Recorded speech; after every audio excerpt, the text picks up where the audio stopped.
Welcome back to the channel. It's your boy and I'm coming to you with another video. Listen guys, I don't normally do this, but if you get any value from this video, you know what the hell you need to do. Hit that like button, comment in this, in the comment section. Let me know what's up. If you haven't subscribed to the channel, do it now. I am on 100 Days of Madness, a brand new program that I created myself, and one of it is to not lie. So guess what? I will be the only YouTuber for the next 97 more days where you can trust every single word that's coming out of my mouth, because I ain't lying. So in any case, we're looking at Garcia Onama. This is gonna be live from UFC Apex back to Las Vegas. You know what I'm saying? We lost one fight, which I was looking forward to it. I believe is the Estevan fight. I believe Estevan was gonna win that fight, but nevertheless, we did lose it. At first, they got a replacement, but yeah, it was Alan Nascimento versus Rafael Estevan. I was looking forward to that fight, but it looks like Estevan withdrew, and it's good that he withdrew. I was looking for him to fight. I think he wasn't ready, so he doesn't want to tarnish his record. Right now, we have a replacement listed in Topology. Alan Nascimento versus Cody Durden. I don't see this on the ESPN side yet. Do I? I don't. I really don't. In any case, it doesn't matter. Let's go with the very first opening main event, because, well, that's what the headliner is, and we don't want to waste our time. And let's break this down, guys. We got Steve Garcia on a roll, taking on David Onama, who's also on a roll ever since he got his ass kicked by Nate the Train, where I backed Nate the Train. Loved that fight. It was a back and forth. Nate was hurt, but he, dug deep, came back, and he sealed the deal. Physically, they're pretty much the same. 6-footer to 5'11". The only difference would be the musculature. David Onama, naturally gifted. He's going to be much more, physically imposing. But Steve Garcia is no slouch. He can, he can handle it. And one thing about Steve Garcia, which I've seen even as early as Echeverri's fight, is when he does get hurt, he doesn't get reckless. He doesn't lose composure. He's going to go for the takedown, which shows me, and he's very committed to that takedown. Shows me a real well-rounded, approach. I do anticipate this fight to be a banger. I really don't think this fight is going a distance, to be honest. Both fighters do have the finishing potential, especially Steve Garcia, who's literally going out there and knocking these guys out in the first round. Now, he did go 3 full rounds with Kelvin Kattar. It was his highest caliber fight, and he really did impress me in that fight. He showed that he belonged in that upper echelon, and now he's headlining a card, and here we are, you know what I'm saying, breaking him down. So he comes in with a very seasoned record, 18-3. 6-footer, like I said. He's been with really good competition here, Kelvin Kattar being the most notable. Kyle Nelson, who just moved up to the 155 division, but he finished Kyle Nelson, which I have respect for. Choi, even Mexico Costa, right, who's been, putting a name for himself, and Nur Debik, a very strong and very powerful, stocky Chinese fighter here. So Steve Garcia's been doing his thing. Let's look at David Onama. David Onama, like I said, his only blemish in the last 5 fights is the Nate the Train back in 2022. But he went through Santos, KO, and then he decisioned Pierce, Romero, and Chikadze. I think Chikadze is his highest name, but if I have to rank Kelvin Kattar versus Chikadze, who, if you remember, Kelvin Kattar beat the shit out of. He was the first one to stop Giga Chikadze in the featherweight when Giga Chikadze was on his way up. So if you look at the level of competition, I have to give the level of competition nod to Steve Garcia and the impressive win is going to go to Steve Garcia. Now, what I'm not going to talk about is the odds anymore, because for the next 97 days, I'm not a betting man. I'm going to be the breaking down guy. I'm going to be the analytics guy. I'm not betting. So I'm not swaying. I'm not being judgmental. I'm not taking sides. I have no stake in the game. So all I can do is just break it down and give you my 2 cents, and you guys can do whatever the hell you got to do. But if you do if you find value in what I have to say, you already know what to do. Support your boy. So I am going to be picking Steve Garcia because I think overall he's a little bit more well-rounded for my liking. I like the IQ. I rewatched a couple of fights. I like what I've been seeing from him. I will tell you, they're both, coming out of really, really good gyms. You got Jackson Wink MMA for Steve Garcia. Most notably, obviously, John Jones coming out of that gym. And you got David Onama, the silent assassin, coming out from Glory MMA. So, and we know Glory. Glory has produced a couple of, names in the UFC. We had the notorious D. James Krause, who got, kicked out of the UFC for his gambling. You know what I'm saying? So yeah, he's in any case, so he's coming out of that gym. Who else we know from there? Oh, remember El Jefe Molina? Yeah, this dude. And then Megan Anderson. I didn't know that. Megan Anderson is in Glory. So, and look, Mana Martinez, UFC guy, right? I don't know if he's still fighting in UFC. But yeah, Glory is on the map. It has produced a couple of names. So nothing against public perception. As you can see on Garcia, I'm not looking at the odds. Right now, it's listed at -135. It's a close fight. It could go either way. But if I have to choose a side, I'm going to go with Steve Garcia for the obvious reasons that I mentioned. Better competition, shows me a better fight IQ. But this is a fight, and if I've seen him hurt, I've seen him get dropped, I've seen him, be in very, weird predicaments. And David Onama, if he sees weakness, he will pounce on you. So there's that respect.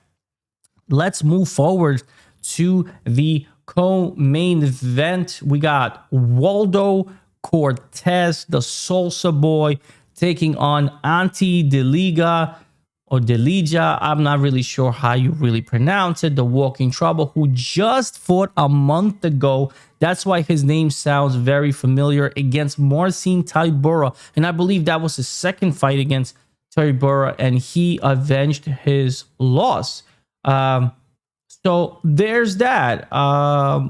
Yeah, it was a quick turnaround. I think Marcin Tybura was a shell of himself. He did not look good at all. But let's talk about each one. We got a 34-year-old Salsa boy, a 35-year-old Ante Deliga. Physically, look, they're pretty much the same, 6'4", 6'3", 78 reach advantage. Again, very, very close physically. But what I think is going to happen is what Salsa Boy is come to be known for.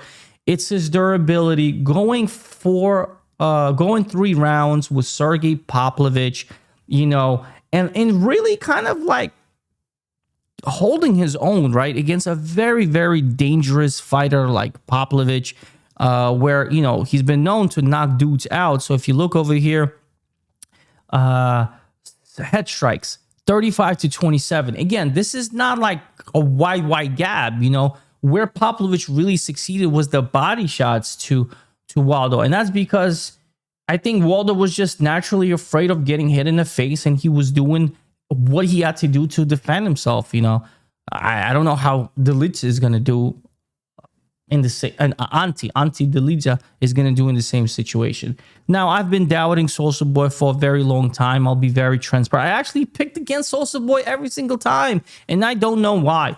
But the one time I did pick against him, and I'm on record, I picked Pavlovich. I was very confident with Pavlovich. He came through, Pavlovich, that is. But I'm going to actually pick Salsa Boy for the very first time. Why? I think, again, it's going to be his durability. It's going to be his high out volume. performance. Now, the reason the Lidze is 6.34 is because he only fought like a couple of times in UFC. So that statistic is very skewed. Don't go by that. I'm gonna go with the trusted statistic of 5.56, which can be could start from the beginning and go to the end because Waldo has the cardio. I don't trust the cardio of Ante Delija. Most of his fights, they don't go that far. I think his only third round decision was against Maurice Green. And again, Maurice Green, you know what I'm saying? Like, come on. If you know UFC, former UFC heavyweight, who really didn't do anything, and all he's really famous for is drinking on the Contenders, right? Was he on? Yeah, I think not the Contender, on the UFC Ultimate Fighter, right? That was his thing. He used to drink. So again, I'm going to go with Waldo. I think he can keep the pace into the later rounds because Ante, he's a round one kind of guy or bust. He either wins by KO or he loses by KO. I think Waldo has enough skill to keep the distance, not to get punched too hard by Ante to where he's going to die. But there is volume, there is momentum. There's something to also consider, the momentum, the fact that he just won. Ante is gonna be coming in with that, chip on his shoulder, like I gotta prove something. I just, took out Marcin Tybura. I'm not here, to kind of, take part. I'm here to take over kind of mentality. And yeah, I mean, he is seasoned, right? 26-6. So there's that. I'm just going to pick Waldo because, like I said, if it does stretch out over 1.5 and now we're in the, end of the second round and it's the third round, and even if Waldo is 1-1 with Ante, right? Lost one, wins. Who am I going to trust in the third round? It's going to be Waldo. And that's my pick. And I'm going to go and stick with that. Up next, we got Jeremiah Wells versus Themba Gorimbo. Again, at this point, if you're an avid UFC fan, you have seen these two fight multiple times. And Jeremiah Wells is on a two fight losing skid over here. You know what I'm saying? He just lost to Carlston Harris, which I picked in that fight, and Max Griffin, which I picked again, and he lost the split. Again, he's really known for his, heavy pressure, grit, wrestling type of thing. If you look at his striking, it's very, very low, 2.41 again. And Themba is not a big striker too. He's more suffocating. But who do I trust more? It's probably going to be Themba, to be honest. I like his personality. I like that he's 4 years younger. I like the 3-inch reach advantage. And if this gets neutralized, if the wrestling gets neutralized, because we have seen Themba go out there and just wrestle the shit out of Nico Price and get a decision. You know what I'm saying? And we've seen him do the same thing to Ramiz Brahimaj, who just was a huge underdog. But we've seen him, fall for the submission to Vicente Luque, who I actually picked. And my brother was really high on Themba. So again, I'm going to go here and say, who do I really trust going to that decision if it has to? And it's going to be Themba. And look, 84% are with me. And I think that's why Themba is just a slight favorite at this point. And you know what? It is what it is. And I'm going to lock that in. I'm going to go with Themba. Yeah, up next, we got Isaac Dulgarian, the Midwest Chapa. You know what I'm saying? And this is a close fight because we have Yadier Del Valle. And because I'm on a mission not to lie to y'all, we're going to go to YouTube because I really don't freaking remember this guy. Now, I know he's coming in from his win against Connor Matthews, but that's all that's in the back of my head. And that's all I really say. The Cuban problem, you know what I'm saying? That's his nickname, which I like. We already know what Dulgarian he proved to us. Now, he dropped the ball against Christian Rodriguez, but Christian Rodriguez is a problem. He is a prospect killer. He takes everybody's O. If your O has to go, call Christian Rodriguez, because that's what he's really known for. So let's look at this Yair. I'm gonna silence the volume. There's a thing going now. I will give shout out to the channel. This channel is my primary go-to for highlights. He has 4.76 K subscribers. I have no doubt in my mind that this man is gonna have 10,000 subs by the end of the year. He does great work. He has great highlight breakdowns, and that's his really bread and butter. And I give all the respect for him, and I watch a lot of his videos. Now you're gonna look at here, has the hands. Any fighter that I will back has to have the grit. He has to have the fighter in him. And right away, you see that in him. Physically, he's built well. I like what I'm seeing. You know what I'm saying? Here's work on the ground. I love that too, because, Isaac Dulgarian is going to be a problem. He's going to be a problem. And what we got to do is, will he survive? Will he survive the onslaught that the midway's chopper is going to be? And I don't know. I really don't know. But as a dog, why not pick him? Why not pick an undefeated fighter? You know what I'm saying? That's all I'm really saying. Why not pick him? And that's just how my mind is working. Now, Dulgarian is nice, and we could do the same thing, run the tape on him. That's why. But look, public perception, Del Valle, 57. Look, this is me breaking it down live with you. I have not really went over through a lot of things. And I'm just saying, why not pick a dog here? He presents everything. We've seen Isaac, get tested against tough competition when tough gets going, like Christian Rodriguez, who has decent hands, you know what I'm saying, and decent wrestling. And it seems like this Yair Del Valle has the same formula to get an upset. Yeah, I'm gonna pick a dog here. I'm gonna pick a dog, and low confidence level. Absolute dog shit confidence level, but I just say why not? Which leads me to the next fight, Daniel Franza and Charles Radke. And I'm gonna say, from the betting angle, I think this is just a disgusting matchup for you to even bet, because it's a dog or pass. You cannot trust Charles Radke for shit. He has a lot of confidence. That's all you can really bet on, is his confidence, but he doesn't really back it up most of the time, because when he talked a lot of shit, he really gets smoked. Like, he got smoked out by Charles Pratis, but we already know who Carlos Pratis. We already know who that man is. You know what I'm saying? And he got killed by Mike Malott, and Mike Malott is really not a finisher. I'm just gonna say that out loud after watching his last performance. But in any case, from a betting perspective, who are you going to trust? I'm going to trust Daniel Franza, who fought his ass off and got a doctor stoppage because, well, Skeletor was just way, way bigger than him.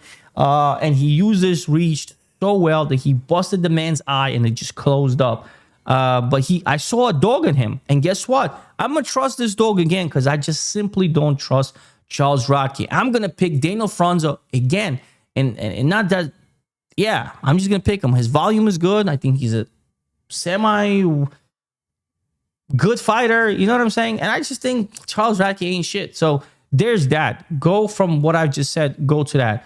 And you usually, statistically speaking, when the fighter drops in his debut, they usually perform better. So I'm going to pick another dog. I'm going to go with Daniel Franza. I think he wins. I really do think he wins. 50% confidence level on this one too, and that's just being quite honest with you. We're in the prelims. Billy Elicana versus Kevin Christian. Listen, I don't know. This fight, I really have no freaking clue, and I'm not even going to even insult your time or your intelligence. I don't know. These six, where are they finding these 6'7" dudes, 6'8" giants all of a sudden? They're making a resurgence, bro. All these tall dudes are coming out and they're fighting. I don't know, man. I picked Billy in his last fight. Am I gonna trust Billy again in here? I don't know, man. I don't have enough data on Kevin Christian. Saw his tapes. Seems all right. I think I'm going to reserve this until the face-offs. I want to see Billy's eyes looking at Kevin Christian to really make that decision. I'm going to reserve the spot to that. But if you got to pick a dog 6'7", why not pick a 6'7" dog, right? But again, it's going to be the takedowns. It's going to be the cardio. I need more time. That's all I'm really saying. I cannot give you a pick yet. So respect at least the honesty.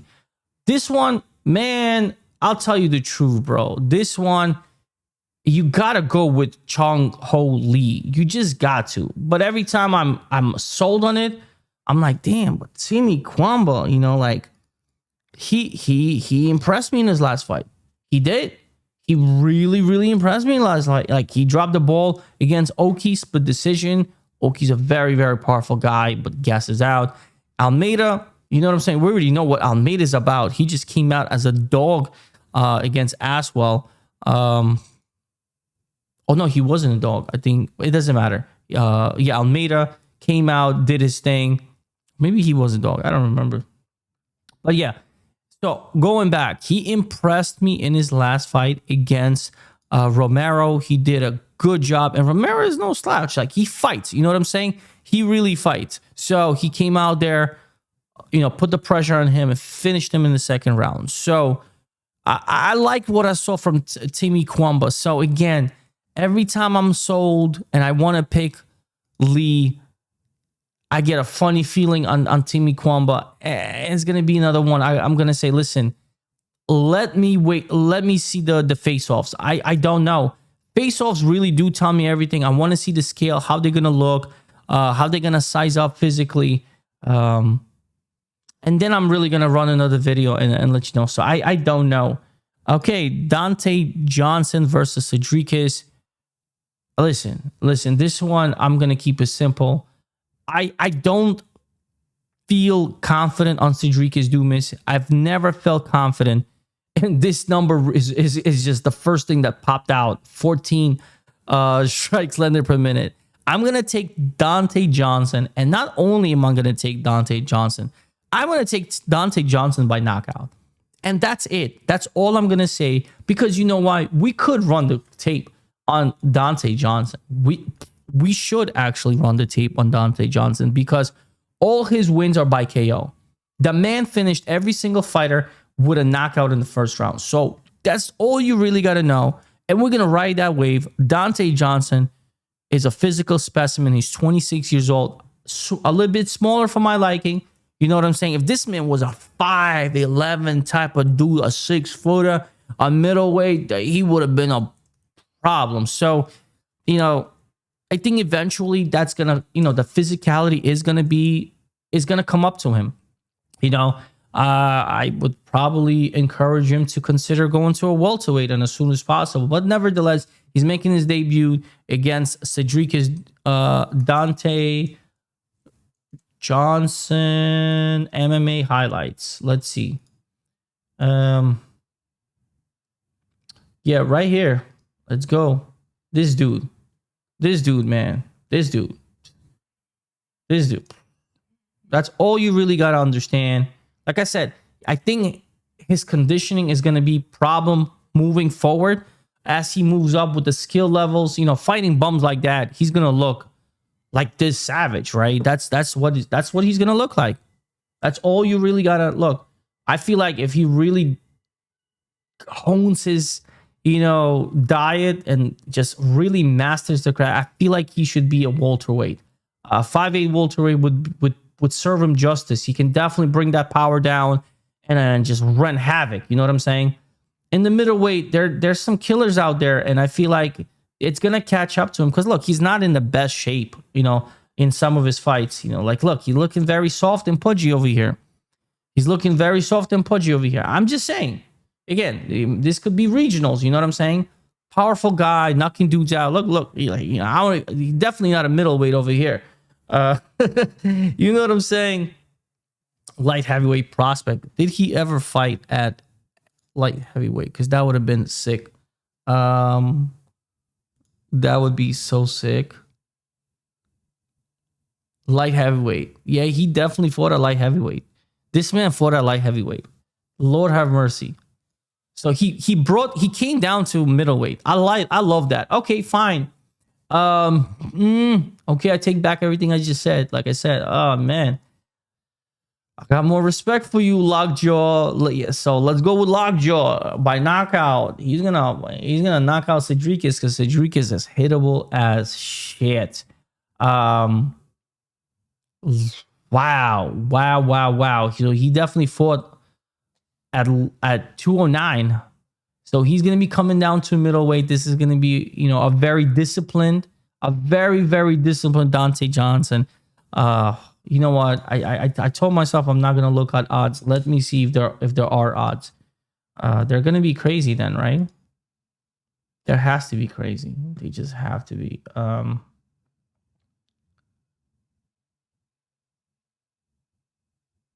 Oh, it's not listed yet. It's not listed yet. Maybe DraftKings? DraftKings usually on top of their fucking shit. You know what I mean? DraftKings are usually on top of their shit.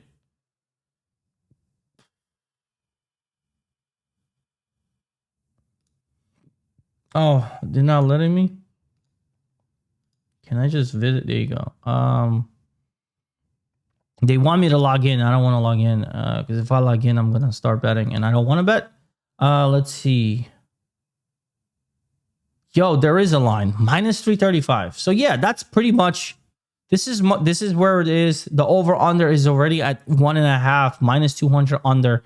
Again, knowing what I know, I'm taking this guy by knockout, and that's it. That's all I really care. Fight does not go to distance. Under 1.5. I don't care. This is it. This is where it's at. We're going to go with Dante Johnson. He's a knockout artist. Love that. Let's move forward, man. We got Kedlin Vivera versus Norma Dumont. Norma Dumont, bro. She's built right. If you understand what I'm saying. Girl's built right. Like that face off against Irene Aldana. Go watch it. I'm going to pick her too because she's on a up and up. You know what I'm saying? The price tag seems amazing. Minus 150-ish. Yeah, Norma Dumont. We're not going to waste our time. She's on the up and up. She should come through. Kedlin Vivera does have a way of sneaking up on people and surprising you. But I'm going to go with the hot hand right now. And that's Norma Dumont, the immortal with that Humpty Dump. With the... Norma Dumont versus Irene Aldana. You know what I'm saying? If you don't know what I'm saying, bro, I cannot help you. Let me see. Is there a that dress picture face off? Let me see. Face off. Oh yeah. Yeah. You guys already know who we gonna be backing. Yeah, let's back the right fighter. Oh, yo, whatever, man. Women's MMA.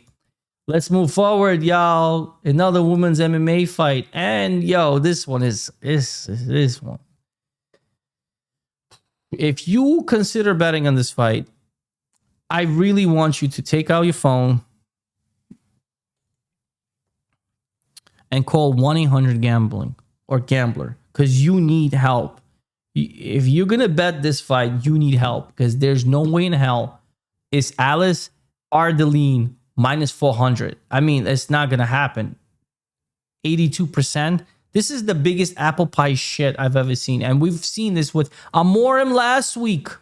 Did you guys forget that one or no? Yeah, Amorim last week really hurt. So we're not going to do that to ourselves. This is not where you want to be. This is a bathroom break. No offense, ladies. Montserrat Ruiz, 5-footer. You know what I'm saying? The bunny or whatever, Anejo, she calls herself. Like, come on. Seriously, this is a bathroom break, bro. This is a popcorn break. This is get up and do some push-ups break. Brody. Yeah, she's on a 3-win winning streak, but she did fight monsters. They gave her Amanda Lemos. She got knocked out. They gave her Jacqueline Amorim. She knocked her out. They gave her Eduardo Mora, another savage.